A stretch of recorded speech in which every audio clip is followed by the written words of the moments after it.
Dando continuidade aí, pessoal, agora nós vamos ver dentro da DPOC, né, da doença pulmonar obstrutiva crônica, nós vamos ver bronquite crônica, tá? Nós vimos que dentro da DPOC nós temos o enfisema, ele ocorre a nível de alvéolos, tá?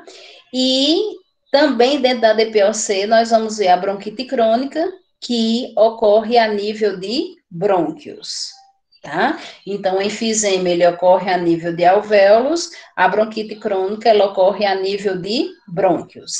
Então, é uma inflamação persistente no revestimento dos tubos brônquicos, causada por exposição a agentes irritantes, fumaça, cigarro e substâncias químicas, exposição a alérgenos, poeira e pólen, e o aumento da secreção de muco, tá? Então, veja que os fatores de risco, né, da DPOC, eles são os mesmos, tanto para o enfisema quanto da bronquite crônica, que são, né, a exposição a agentes, tá, a agentes irritantes, a poluentes, a questão do fumo, tá, e o aumento da secreção que entra aí como a sintomatologia, né.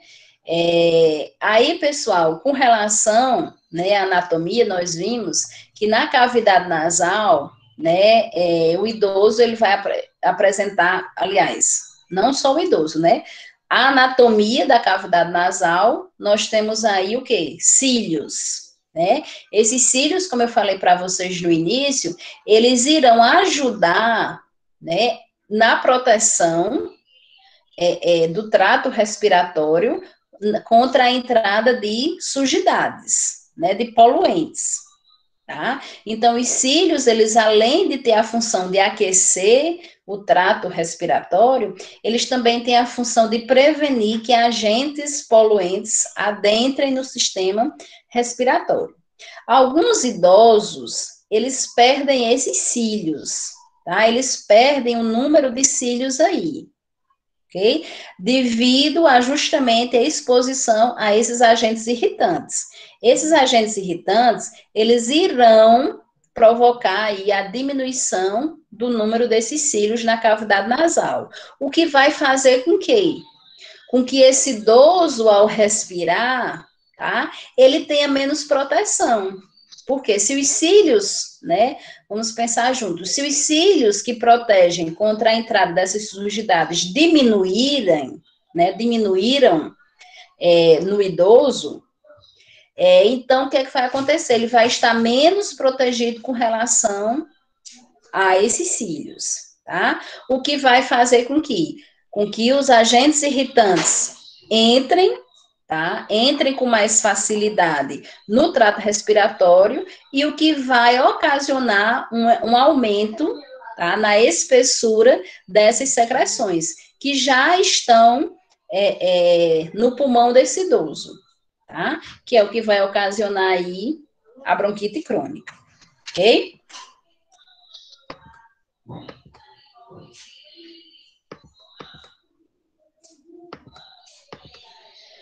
Então, vejam aqui, pessoal, tá? Nós temos aqui, tá? O brônquio inflamado. Só voltar aqui. Nós temos aqui o brônquio, né? A luz do brônquio. Essa luz do brônquio, ela apresenta inflamada por quê? Porque há um acúmulo de secreção, né? Vocês vejam que aqui na luz tem uma parede, né, em volta totalmente amarelada, certo? Então, esse amarelo é o acúmulo de secreções. Esse acúmulo de secreções, quando vocês observam, o que é que ele está ocasionando? A diminuição da luz, né, do ducto, certo? O que vai ocasionar o quê? Também uma dificuldade respiratória, ok? Porque veja que a luz, ela está bem menor, né? O bronquíolo, ele apresenta-se mais estreito, porque muito dele está sendo tomado pelas secreções. O que vai ocasionar aí né, a dificuldade respiratória, porque está saindo menos CO2, está entrando pouco O2, tá? Então, veja que se o idoso ele apresenta bronquite, ocasionalmente ele vai apresentar esse acúmulo de secreções e o processo respiratório ele vai ser ainda mais esforçado, tá? Devido a essa luz que está bem fina, tá? Dificultando aí a entrada aí de CO2 e O2. Tá? Entrada e saída de CO2 e O2. Então, a bronquite crônica só é diagnosticada nos estágios finais, quando ocorre dano permanente. Ou seja, essa secreção, ela já não consegue mais ser expelida, tá? Esse muco já está tão em excesso que ele já está tomando toda a luz do processo respiratório, dos brônquios, tá? E daí vai ocorrer um maior esforço respiratório. Por que é que diz, né, que ela só é diagnosticada nos estágios finais? Porque fica, pessoal, aquela sintomatologia das gripes recorrentes, né? Dos processos inflamatórios pulmonares recorrentes. Então, muitas vezes esse idoso, né, volta para a sua casa com diagnóstico de resfriado, né? Então, usa-se aquelas, né, medicações para diminuir aí o processo, tá? E passa um tempo, esse idoso retorna novamente para o hospital com as mesmas queixas e muitas vezes é diagnosticado como resfriado, tá? Então, o que é que vai acontecer? Vai acontecer um acúmulo, né, como vocês estão vendo aí, dessas secreções na luz dos brônquios, tá? E essas secreções, elas já estarão tão espessas, tá? Que elas não mais conseguirão ser expelidas facilmente, tá? E daí o idoso, ele já foi diagnosticado com bronquite crônica, ok? Então, o cuidado que deve ter, né, com os idosos que apresentam esses problemas respiratórios recorrentes, ok? O cuidado que se deve ter com esses idosos que passaram toda a sua vida sendo expostos aos agentes irritantes devido ao trabalho, né? Aos idosos que passaram toda a sua vida e até hoje são fumantes, ok? Então, deve-se ter um olhar mais, né, com relação a esses idosos e aos fatores de risco. Aqui tem uma gravura, né, onde ele mostra, tá? A inflamação e a hipertrofia mucosa, tá? Onde essa hipertrofia é causada justamente pela diminuição da luz do brônquio. Vocês observam aqui nesse recorte circular aqui, que nós temos o brônquio, tá? Nós temos a secreção sendo acondicionada nesse brônquio, certo?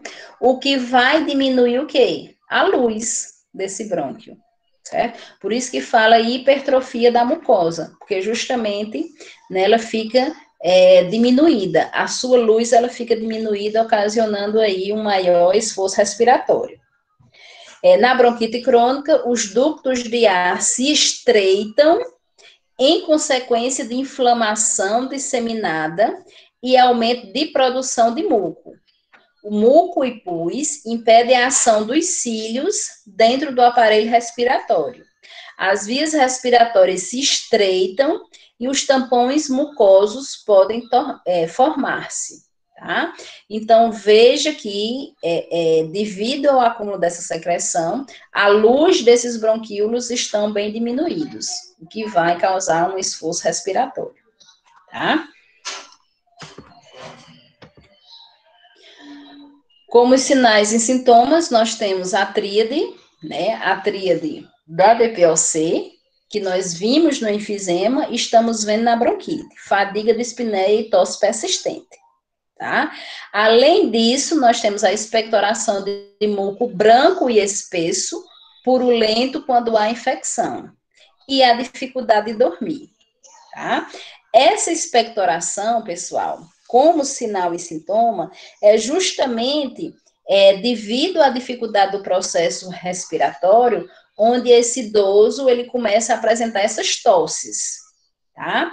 E muitas vezes essas tosses, há, né, uma saída, ele começa a expelir realmente esse muco branco espesso, ok? Através do escarro, tá? Essa questão da dificuldade de dormir é justamente devido ao processo, né, ao esforço, ao processo não, ao esforço respiratório. Tá? Então, principalmente na hora do sono, onde a musculatura, ela tende a ficar mais relaxada, tá? Então, o que é que acontece?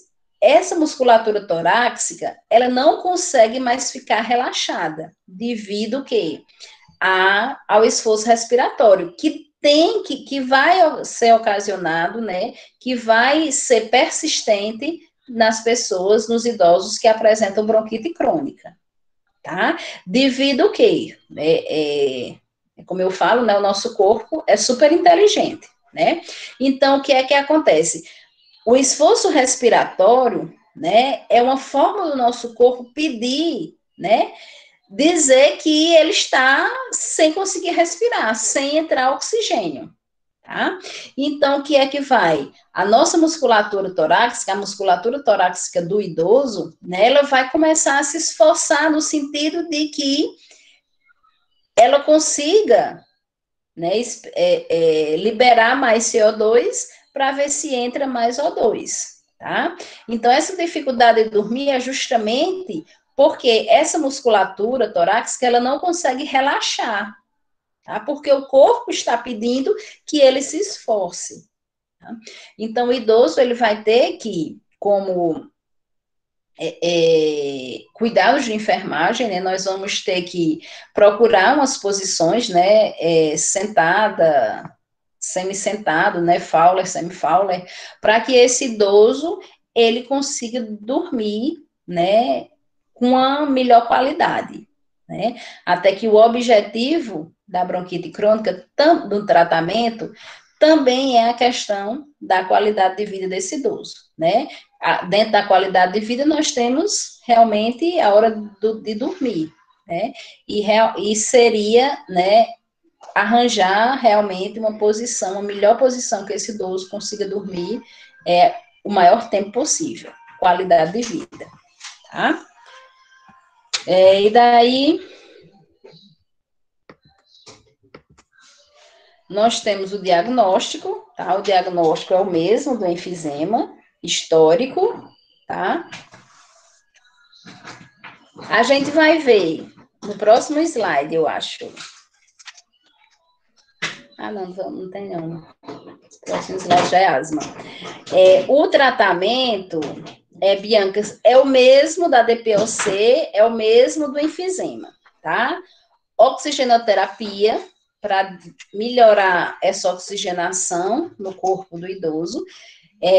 Nebulização, para diminuir a secreção, né, a espessura dessa secreção, né, para ver se ela fica mais, para ver se ela fica menos espessa, e daí ele consiga expelir, né, esse idoso consiga expelir quantidades maiores desse muco, tá?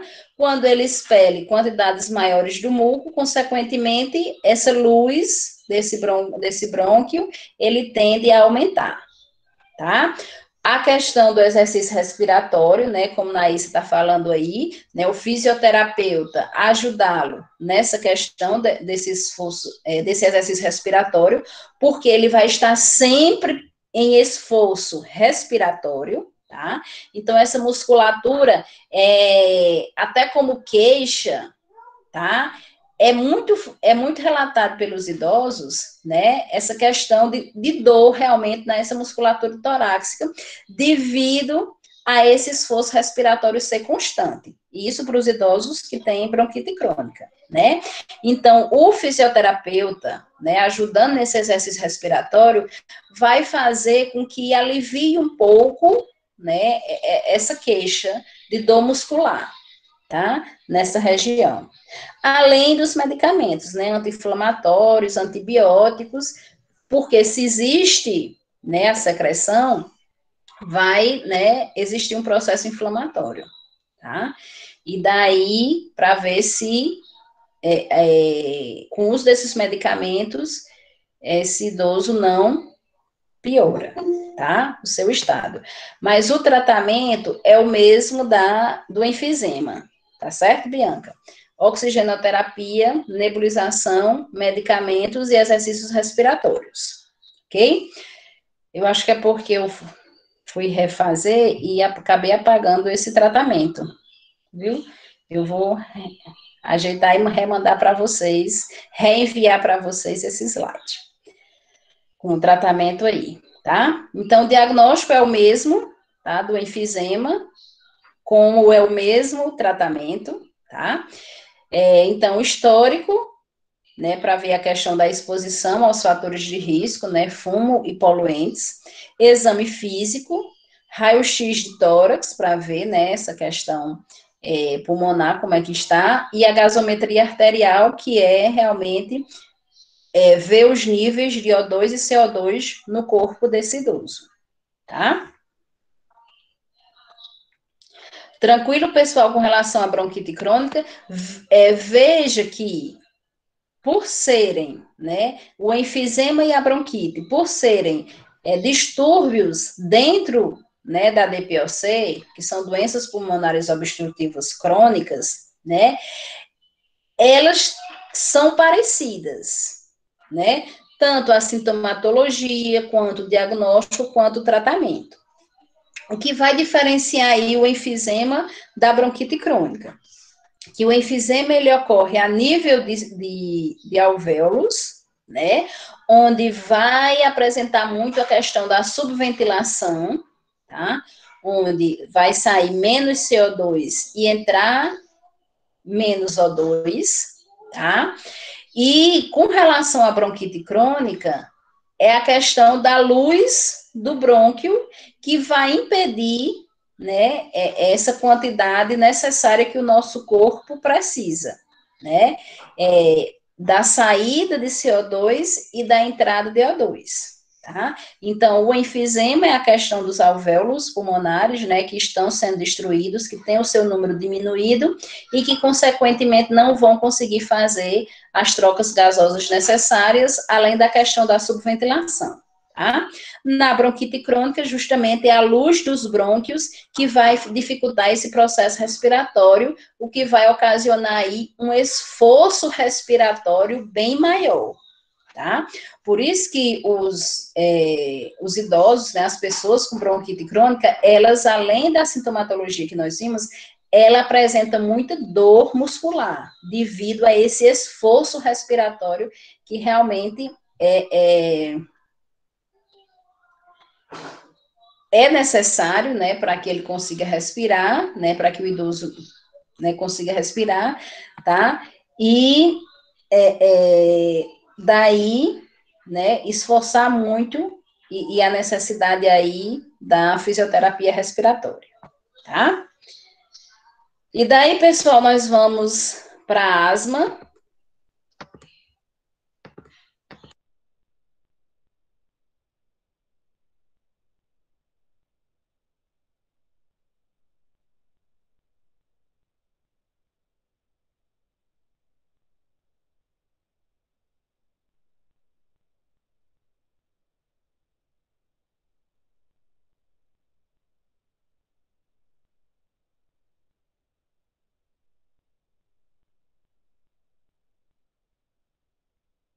Desculpa aí, pessoal. Acabei desligando aqui, fui passar o mouse. Ainda bem que vocês falaram. Eu nem estava notando. Então, voltando aí, né? A asma, caracteriza-se por constrição espasmódica dos brônquios e inflamação, tá? Isso ocorre porque durante a crise de asma, tá?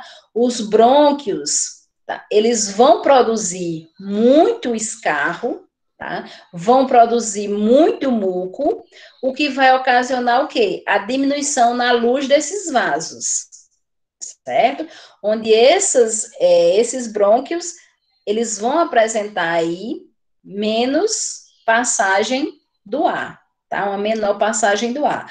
Por isso que as pessoas, quando estão em crises asmáticas, né, elas vão apresentar o esforço respiratório, ok?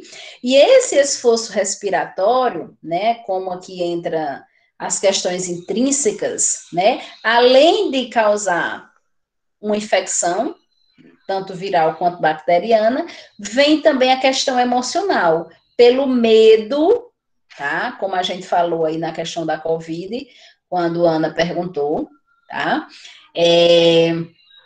A questão do medo, né, de realmente o ar faltar, tá?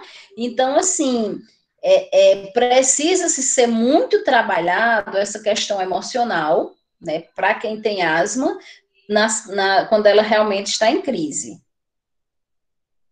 Pronto, então Bianca, né, ela sabe realmente, né, o que as pessoas com crise asmática sofrem, né, porque ela tem 2 pessoas aí na família dela que apresentam, tá? Então, essa questão emocional, né, realmente ela precisa ser trabalhada, né, para ajudar essa pessoa com asma, tá? Quando ela está em crise, certo? Porque esse emocional, ele tende a aumentar essa dificuldade respiratória, tá? Esse medo, ele tende a dificultar essa questão respiratória, ok? Para vocês entenderem aqui como é a fisiologia, tá? Na asma, as membranas mucosas e os tecidos circundantes tornam-se entumecidos e sofrem espasmo, causando um estreitamento das vias respiratórias. Esse muco enche as vias respiratórias e formam-se tampões mucosos, tornando a respiração, especialmente a expiração, difícil. Essas mudanças se devem, em parte, à reação inflamatória. Então, vocês observem que, né, a nível de brônquios, tá? Ocorre aqui, é parecido com a bronquite crônica, ok? Só que na bronquite crônica, como ele é um processo irreversível, não há períodos de cessação e remissão, né? Não há períodos sem crise e períodos, né, com crise. Não há períodos sem sintomas e períodos com sintomas. Na bronquite crônica, os sintomas eles estão sempre presentes. Na asma, né, as crises é quando os sintomas eles estão mais presentes.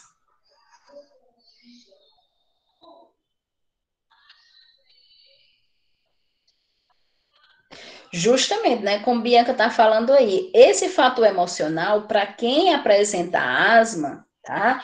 Ele deve ser trabalhado. Por quê? Porque o medo, né, faz com que esse processo respiratório se torne, essa dificuldade respiratória se torne bem mais intensa, tá?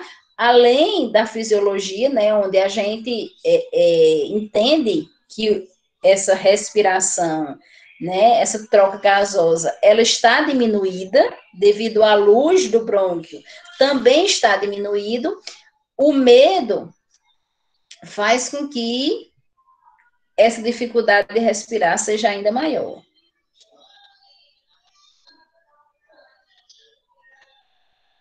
Exatamente, né, Darcy? Que aí é uma patologia que nós vamos ver na próxima aula, que é a questão da apneia do sono, tá? O processo, né, de estar dormindo e de repente acordar com essa dificuldade respiratória, utilizando aí esses músculos, faz com que realmente pare, tá? E para as pessoas que sofrem de apneia do sono, esse processo, né, emocional, essa questão do medo, tá? Ela está bem mais intenso do que nas pessoas com asma, ok? Porque eles já vivenciaram realmente essa parada, né? O meu filho, ele tem problema na laringe, e ele já teve, né, por 3 vezes aí a apneia do sono, tá? É uma complicação do estreitamento da laringe dele, tá? Que é o que chama de laringe estribulosa, tá? Melhora, né? O utilizado, né, Luclécio? O Luclécio aí tá todo entendido aí dos medicamentos. Você tem problemas respiratórios, Luclécio? Não estuda muito, né? E Não, é... professora, foi Pode por conta falar. que quando eu estava no estágio eu fiz um relatóriozinho de medicamento lá do postinho. Aí eu só fico aqui revisando quando tu fala assim Ah, dessas complicações. muito bem. Pois pode ir colocando aí, eu falando, viu? Tá muito bom. Tá vendo como é bom conhecimento, né? Voltando aí, essa questão, né, da apneia do sono, né, da parada realmente respiratória, né, como o Darcy falou aí, então, muitas vezes esse processo, né, de até se chegar realmente à parada, nas pessoas que conseguem trabalhar esse emocional, elas podem evitar algumas vezes que essa parada aconteça, certo? Então, é um processo realmente muito desgastante para quem sofre, né, com relação aí ao emocional. Então, aqui na asma, pessoal, né, vocês vejam, né, que além do medo, que passa, né, que traz essa dificuldade respiratória, nós temos também a fisiologia que diminui esse processo aí respiratório, né, entrada e saída de ar, principalmente a saída, né, de CO2, devido à subventilação, tá?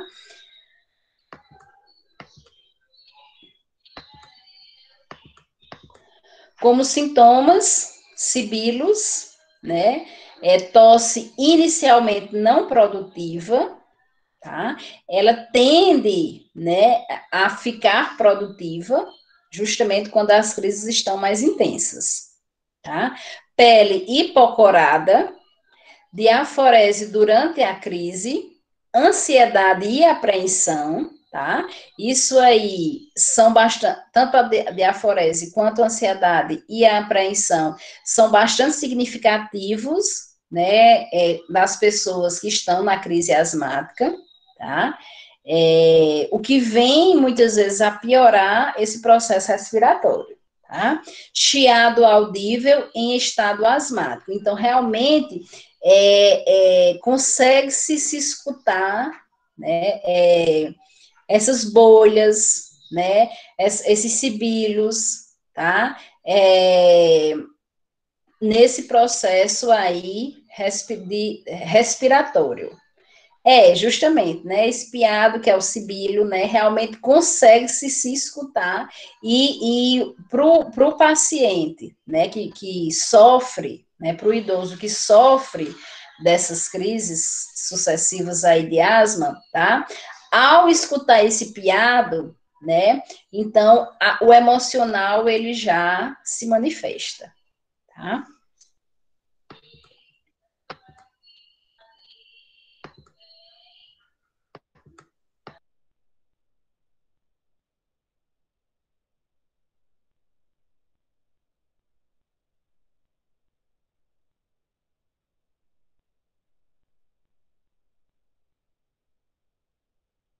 O áudio, professora.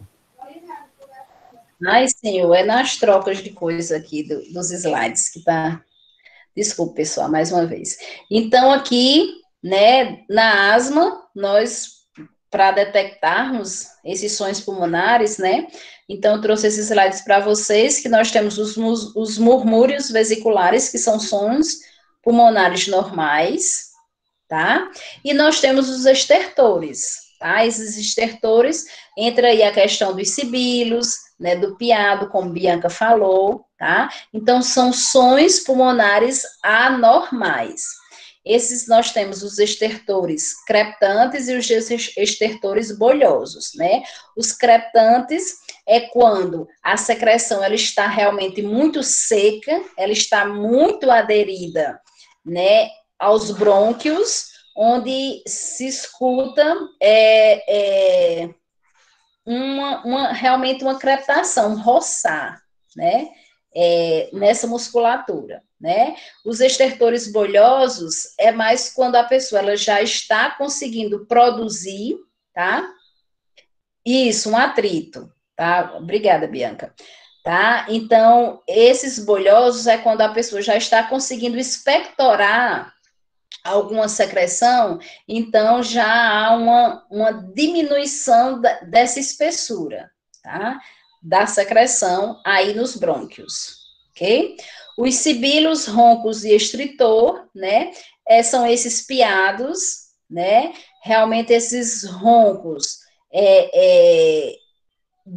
bem maiores, né? Pessoas com asma e que são obesas, esses roncos, eles se tornam bem mais audíveis, tá?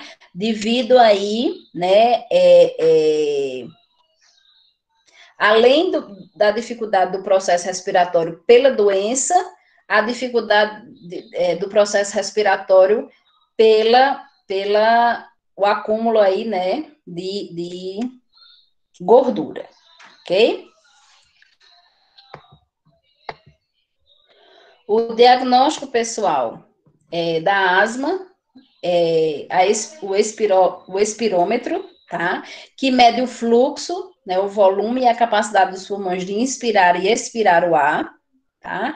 E observa-se nesse espirômetro a diminuição do fluxo de ar pode proceder uma crise asmática em horas ou em dias, tá? Então, esse fluxo, certo? Onde se mede a intensidade da inspiração e a intensidade da expiração, né? Devido, pessoal, ao acúmulo dessa secreção, a expiração, ela também se apresenta bem mais longa do que a inspiração, tá? Porque o corpo, né, ele tá tentando tirar mais CO2 para a entrada do maior número de O2, tá? E aqui o tratamento, tá? É evitar os broncoespasmos para melhorar, tá? O padrão respiratório, não é evitar, né? Fazer uso, tá? Vou corrigir isso aí. E a questão dos medicamentos, tá?